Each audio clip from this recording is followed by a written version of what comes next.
நேத்து பார்த்தேன் உன்ன பேருந்து நிலையத்தில, என் மனசு மாட்டிடுச்சு உன் கைப்பையில. மொக்க கவிதை சொல்லி உன்னை நான் மயக்குவேன், வாழ்க்கை பூராவும் கூடவே நான் பல்ல காட்டுவேன்.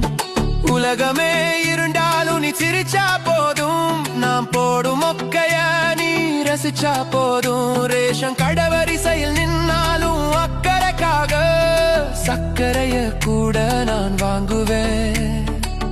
நீ பேசும் வார்த்தை தேமிட்டாய், நீ இல்லை என்றாலாம் வெறும் காலி டப்பா.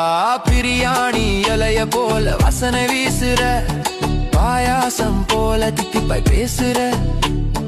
கோட வெயிலில் நீ மோர்பந்தல், குளிர்காலத்தில் நீ கம்பளி போர்வ. உன் வீட்டு நாய் என்ன பார்த்து குலைக்க, நான் ஓடி ஒளி